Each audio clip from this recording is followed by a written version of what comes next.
All right. So, today we need to finish up talking about marketing research, which is in chapter 8. We started talking about that a little bit last time. What I did was I showed you a video of the amount of marketing research that we are capable of conducting today. In the past, marketing research was enormously expensive to undertake, and so a lot of companies felt like they couldn't afford to do it. But today, because of big data, things like the internet, we can actually conduct a lot of research ourselves, and companies are doing this more and more.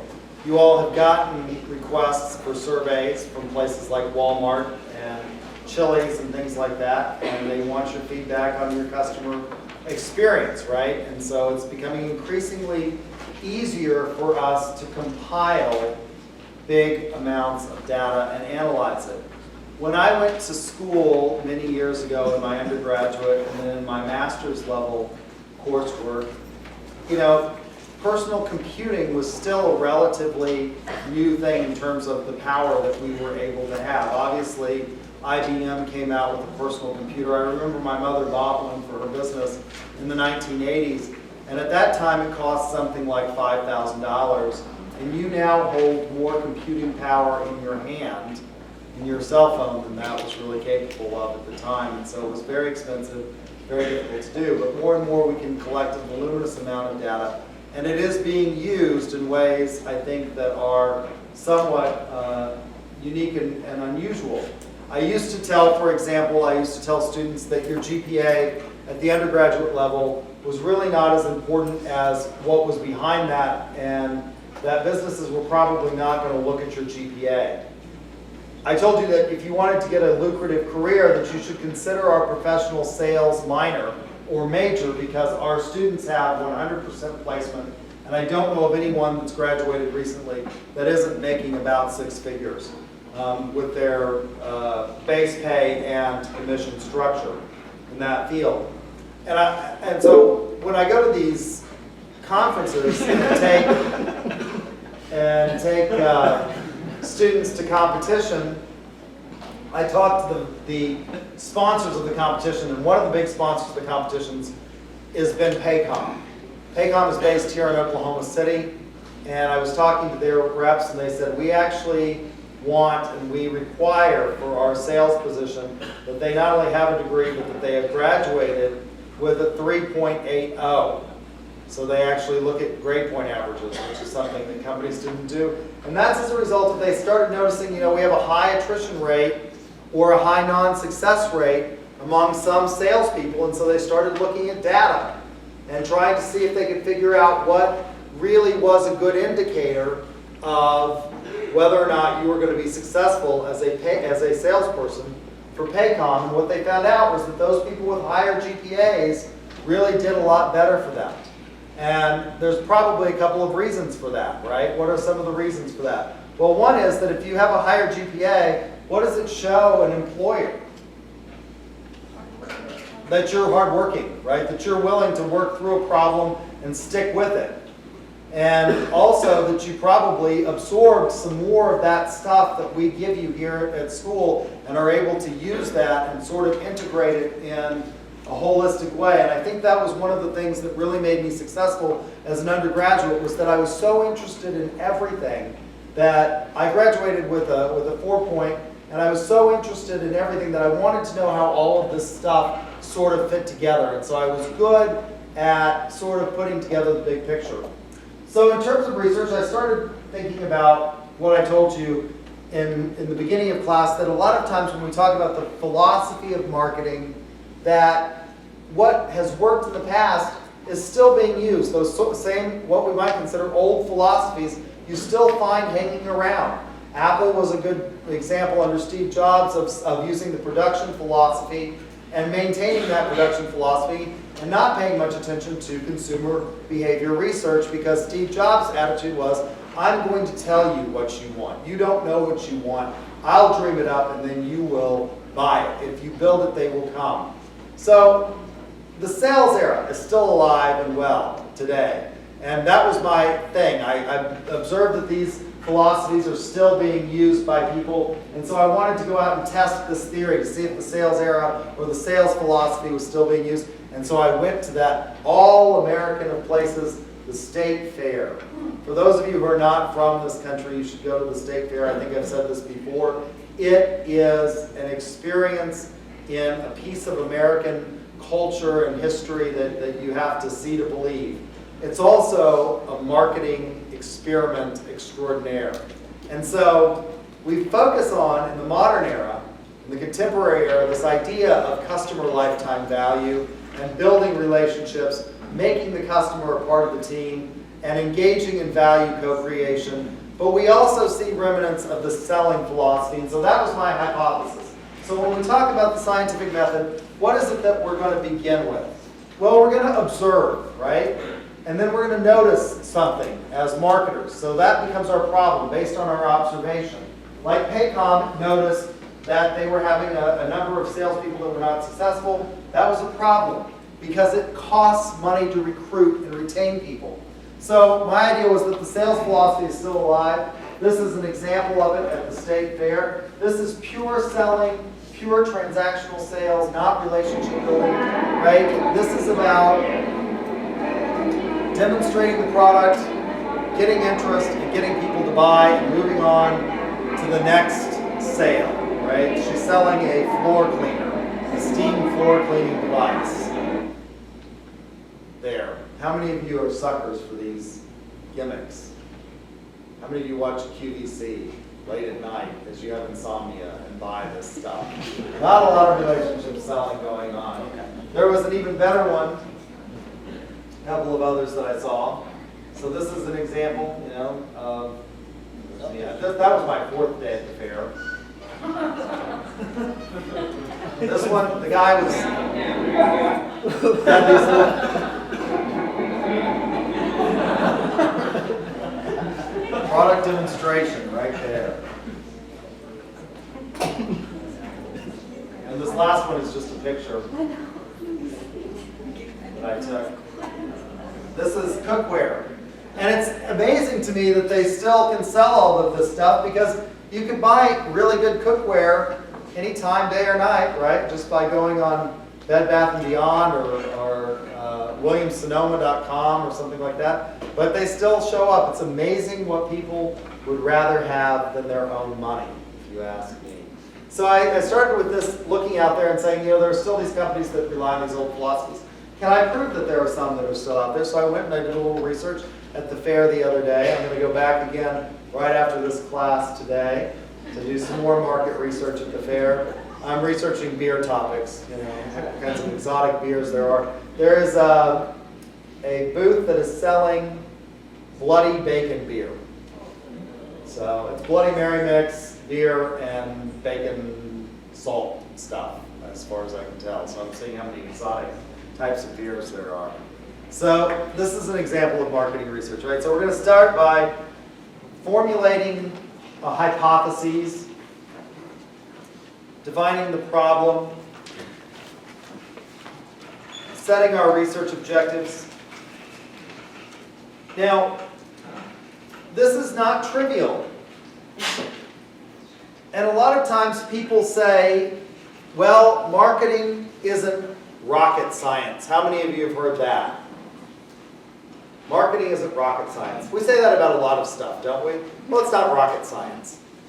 And we say that in a disparaging way. And that's true. Marketing isn't rocket science. It's a lot harder than rocket science. Because when you start with a question in something like physics, the parameters are very well defined, right? Rockets and propulsion and things like that operate within clearly delineated limits of the physical world. And what makes marketing maybe harder than rocket science is that it's oftentimes very complex. The reason that people buy things, and so it's not easy. And so this presents a challenge in marketing research, is trying to figure out why it is that people buy things. And this is not as easy as it seems. We think we can answer questions about why we buy things, And it turns out that we really have a hard time. If I asked you why you bought certain things, you might have a hard time articulating to me why it is that you bought it. Really. You might even think that you know why you buy it, but it may be for other reasons that you have even no recognition of. Martin Lindstrom, in a book called Biology, and I think I've mentioned this before, this book, says that we're becoming better at this, though, at predicting why people buy. It's B-U-Y-O-L-O-G-Y by Martin Lindstrom. And he says that using highly sophisticated techniques like fMRI technology, we can look at differences between what people say and what's actually going on in their brain. So one of the things that he looked at, for example, is why do people watch certain television shows? And one of the ones that he looked at was a show called How Clean Is Your House? How many of you have seen this reality show? Reality shows are great. And they go into really dirty houses and clean it up. And overwhelmingly, people said they hated the show when they were asked about it in consumer surveys. But when they showed them the show and looked at what was happening on the fMRI technology, the pleasure part of the brain was actually being triggered in watching the show. Why do you think that is? Why do you think people like reality shows? So think about some of the others, not just How Clean Is Your House, where they go into dirty houses. Why do you think people might say, I hate that show, but then they watch it? Think about a show that I really think is maybe unethical, called Intervention, or Hoarders. How many of you have watched these shows? Why do you watch them? Compare your life to others. To what? Compare your life to others. To compare your life to other people. Yeah, I think that's it. I think that it makes us feel better about ourselves, doesn't it? When you watch Hoarders and you think, God, my room is nothing compared to that, right? I mean, they're way off the deep end, way into cuckoo land, and I think it makes us feel a little bit better about our own life. Now, I think that may be unethical to gain some satisfaction or viewership off of other people's pain. I think maybe has an ethical dimension to it. Now, the people who do those shows will tell you that they're doing it to bring awareness to the problem. But is it really bringing awareness, or is it about selling ratings and product that you can do in consumer advertising? I think it's probably the latter. But so he looks at these and he says, you know, a lot of times we say one thing and we actually behave in a different way, and this is picked up on the fMRI technology. So it's a little bit harder in many respects to do marketing research.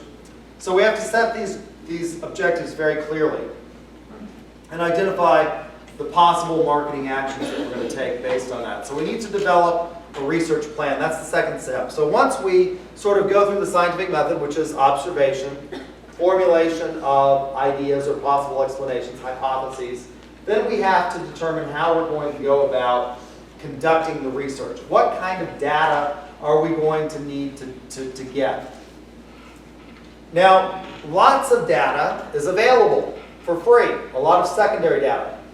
Many big companies generate voluminous amounts of their own secondary data. These are reports, accounting, statements, things like that you might look at to get ideas about trends, but don't deal with specific marketing research questions.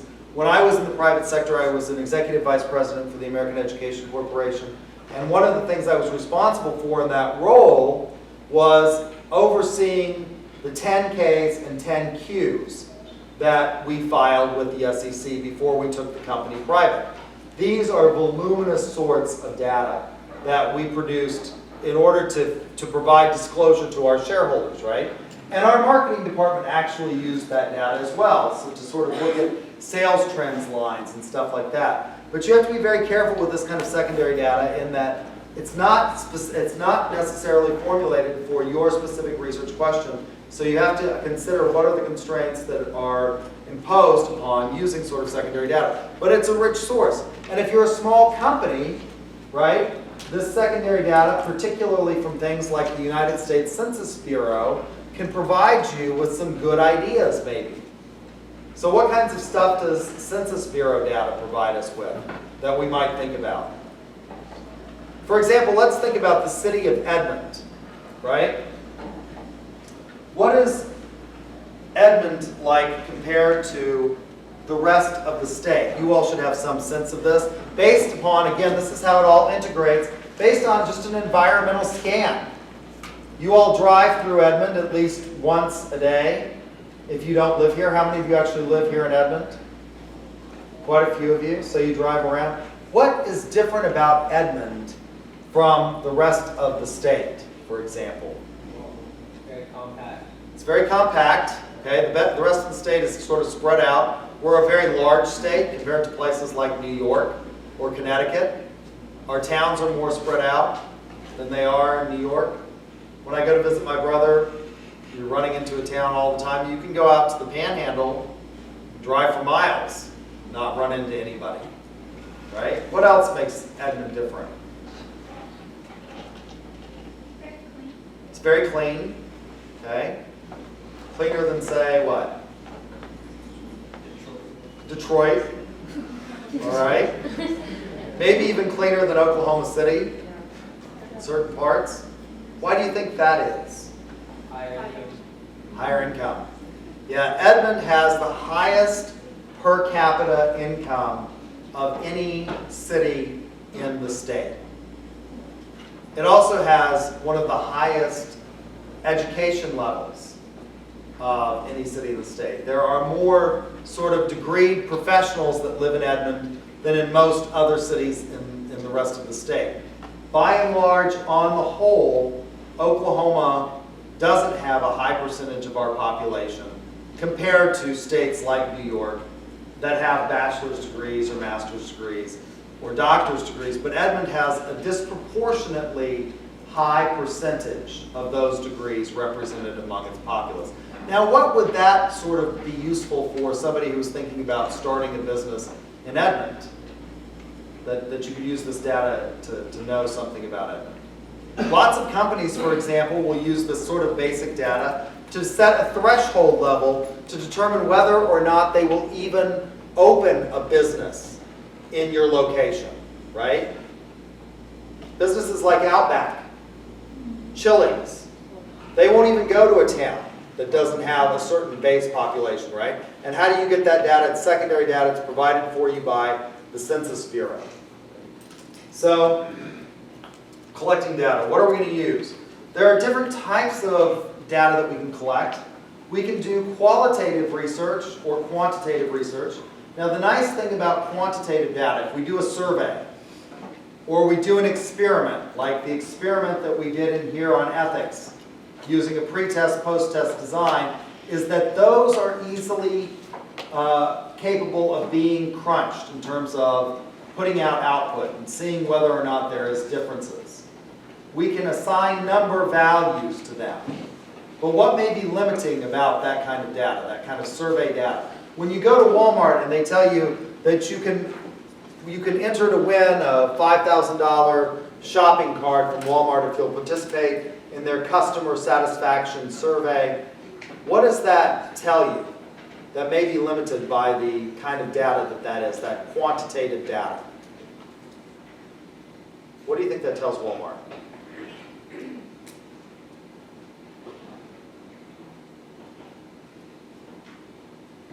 One of my colleagues insists that if I throw a question out there and I wait long enough, somebody will eventually answer. The silence becomes uncomfortable. She's very good at this. She sits on the table and will just beam at her students. I've seen her do it for 45 minutes at a time. I have a harder time with that. Silence is maddening. I want to talk. So what does that tell us? Well, it tells us basically whether or not customers are satisfied or not satisfied with Walmart. I'd be willing to bet that overwhelmingly they're not satisfied with Walmart.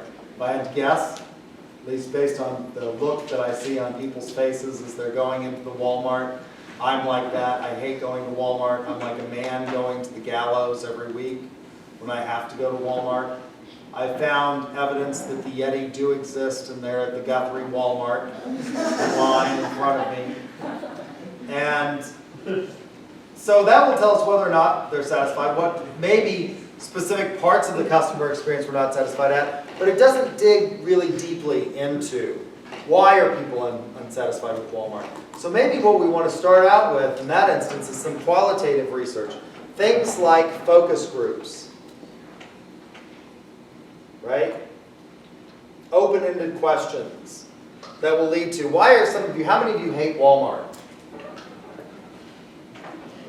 Okay, the rest of you are abnormal and don't belong. I mean, you're obviously, are you on really like Prozac or Paxil? Is that why you can tolerate Walmart? For those of you who hate Walmart, who raised their hand?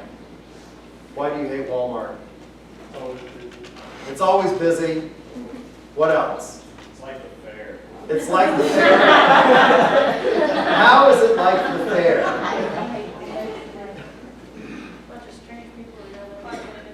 A bunch of strange people go there. It's too populated. What else? Dirty. It's dirty. Okay. Nobody knows anything. Nobody knows anything. So those are the kinds of things that we can figure out with sort of qualitative research, sort of focus groups, or open-ended surveys, right? Or in-depth surveys that we conduct with people. Why is it? Now, I'm sure that Walmart probably knows that they have this problem. It's just that they engage in trade-offs, right? This is what economists call opportunity cost.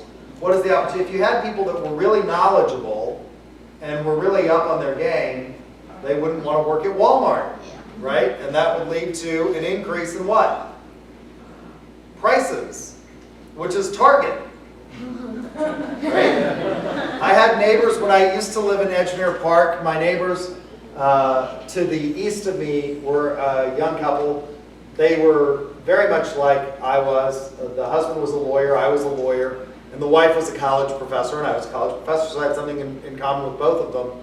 And they insisted that it was worth the price of admission to go to Target and shop at Target, as opposed to having to deal with Walmart. So again, I did an experiment on my own. I bought everything that we usually bought for my house one week, and I kept the receipt, and then I went and bought, I mean, there were sort of staple things that we bought every week from week to week. Green beans. I'm always perpetually on a protein diet, and so I eat a lot of red meat and green beans.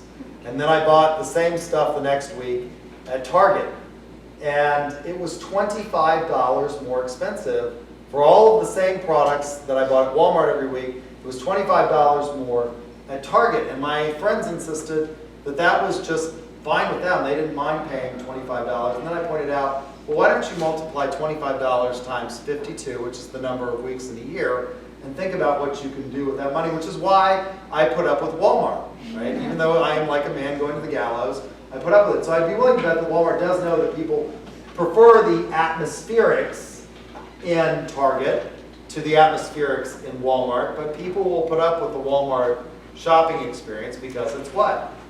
Cheap. Ultimately, how many of you like South Park? I love South Park. I could live my life. I think South Park is the finest example of postmodern thought in the history of television.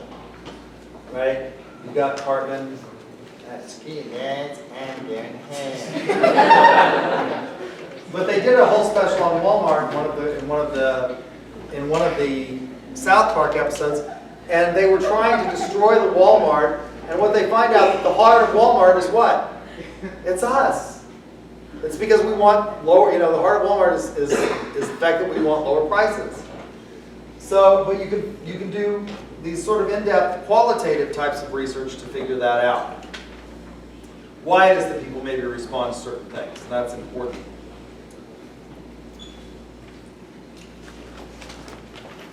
Let's see, idea evaluation, testing. Social media also offer a huge opportunity for us to collect data, right? And a lot of businesses that don't think that they can afford to engage in market research should think about it. I can tell you one of the things that I've done in my own business.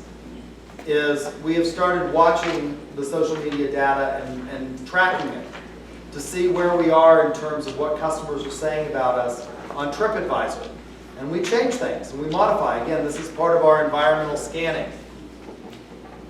And so those are things to think about. So once you collect all this data, what are you going to do with it? Well, you have to analyze it. It's important, and this is well beyond the scope of this class, to recognize that you need to engage in the appropriate methods in data analysis in order to come up with the right kinds of interpretation. And those are the things that we talk about in marketing research for those of you that will continue on with us in marketing. Hopefully you will. How many of you are accounting majors? You'll become marketing majors.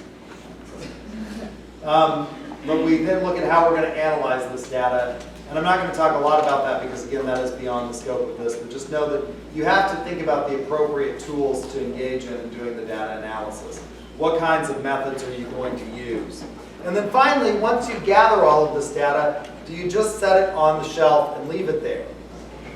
No, you need to actually do something with it. So take marketing action, right? Make recommendations and look at that so that you can use the data in a helpful way so that you don't become one of those statistics or businesses that is going out of business within the first 5 years of starting. And I think a number of you have indicated to me that you want to be entrepreneurs, right? You probably want to start your own business, and that's one of the great things about this country is the ability to start new businesses. And most of you will go to work for small and mid-sized businesses. So understanding that you have to then do something with this and actually implement it, not just put it on the shelves. And that's kind of hard to do sometimes. I want to make sure that we have enough time for me to go over the exam. So do you all have any questions about marketing research or anything so far? All right, well, if you want, what I'll do is I'll give you 2 or 3 minutes to come up. If you want to put your recording device so that you don't have to watch the whole video up here, if you want to do that, you can put them on the table. I'll give you 2 minutes to do that, and then we'll talk about the exam.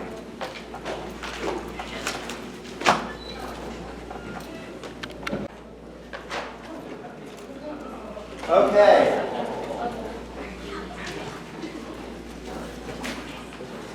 One person has taken me up on my offer to put their own recording. 2 people. Okay. That. So we started by my asking you a question, what makes this course different? You should know that what makes this course different is that you're already an expert in marketing, right? I showed you a video called The Hole in the Wall by Scott Mitra. You should know something about that video. Last time, in beginning our discussion on marketing research, I showed you a video by Alessandro Acquisti on why privacy matters. You should know something about that video. You should know something about the bitter truth video, chocolate in your Easter basket.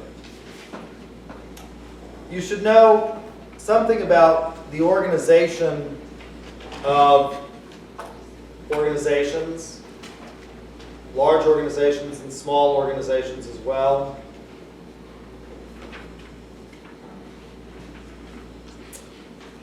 You should understand that marketing is a process that seeks to uncover needs and wants.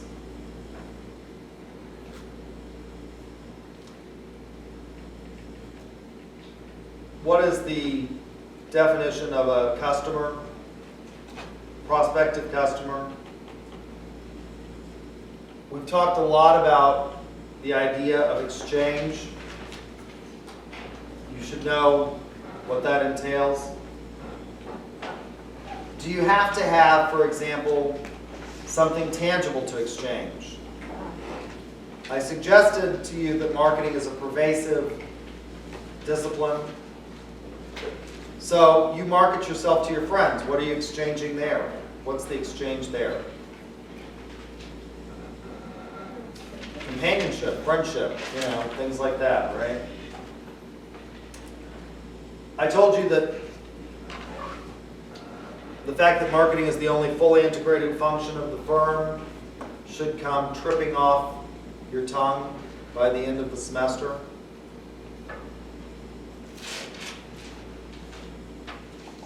In an organization that has a dedicated marketing department, lots of small businesses, right? Doing business as sole proprietorships, engage in marketing, but of course if you're a small business and sole proprietor, you may not have a dedicated marketing department because you're doing it all. You are the finance, the human resources, all of that. But you're going to do something with marketing. But if you have a dedicated marketing department, what does that mean? Who are they going to work with? As a sole proprietor, when you're putting on your marketing hat, it's the same thing.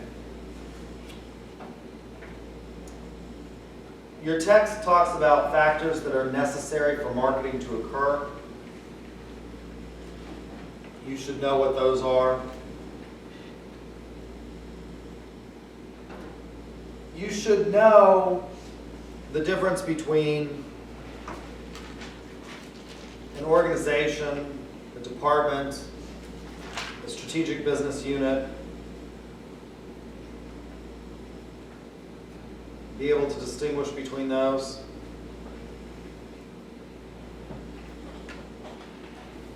We talked about what makes a good goal. There are three things that you should know for that.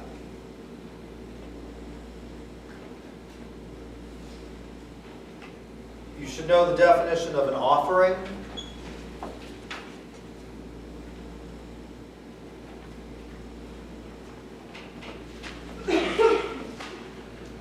You should understand the definition of profit.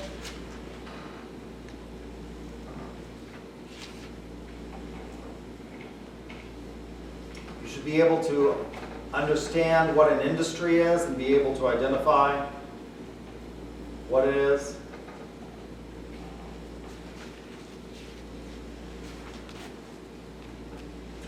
In complex organizations, how many levels are there?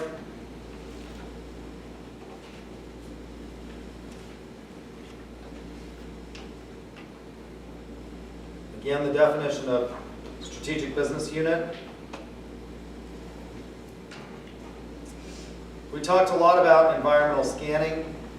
You should know and be able to identify the elements of an environmental scan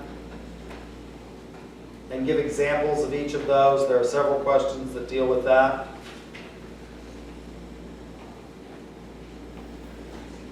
How environmental scanning can be used, predicting.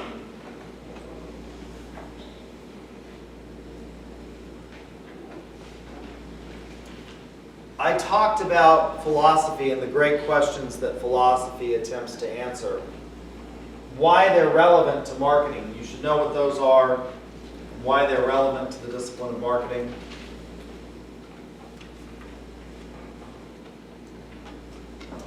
I gave you some definitions regarding how we know things, how they're relevant to marketing. So there are two definitions you should know: a priori knowledge as opposed to a posteriori knowledge.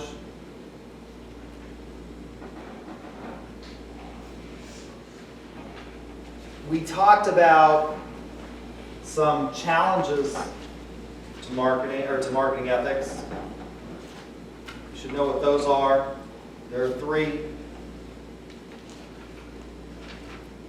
And then we talked about some valid ethical theories. Specifically, we talked about utilitarianism, which is often referred to as teleological ethics, because it focuses on the telos, or the ends. We focused on duty-based ethics, which is sort of the antithesis. If we think of it in terms of the Hegelian dialectic, duty-based ethics is the antithesis maybe of teleological ethics, because Kant, in the categorical imperative, says that you can't worry about what happens.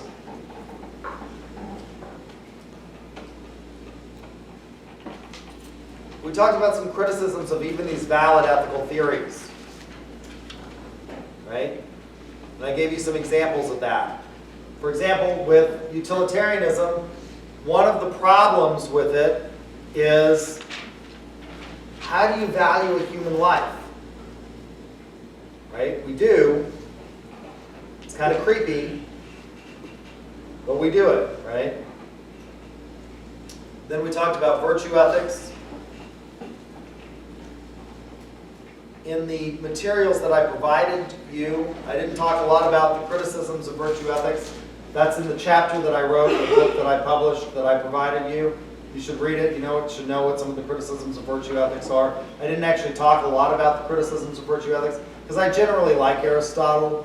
I have a tendency to dote on Aristotle. He is my favorite philosopher. So I didn't talk a lot about that, but you might want to look at that, look over those. You should know the difference about what we talked about today in terms of marketing research. What types of questions? For example, I've talked about qualitative research, open-ended questions, things like that, as opposed to closed-ended questions that we can kind of quantify. What's the purpose of marketing research?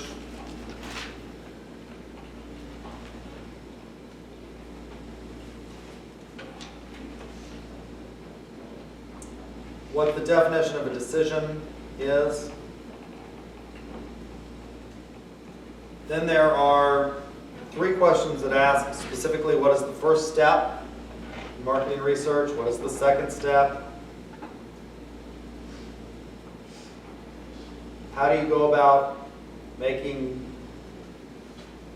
objectives, relevant research objectives? How do you specify constraints? There are 5 bonus questions.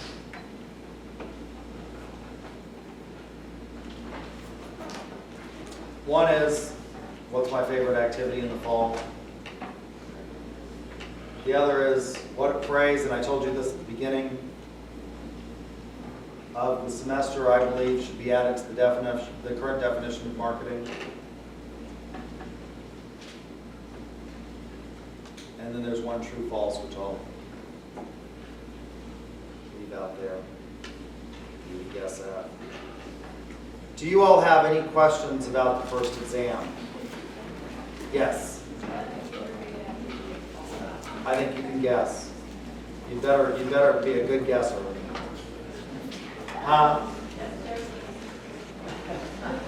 Any other questions? Yes, sir. How many questions? It's 50 questions, 5 bonus questions. Scantron form 882E is the one that you need. If you don't bring one, I sell them. So be sure and bring one. Any other questions? Yes, sir. The 2 reports A priori, A-P-R-I-O-R-I, and a posteriori, A-P-O-S-T-O-R-I.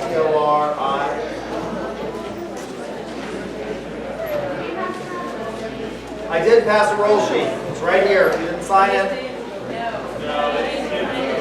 Oh, where did it go? Where is it? No, I guess it's still making its way around. Yes, sir.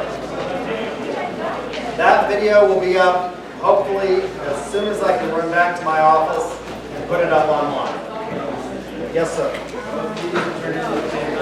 Both of those, the bonus survey you will turn in on Thursday if you want credit for those. Any other questions? All right.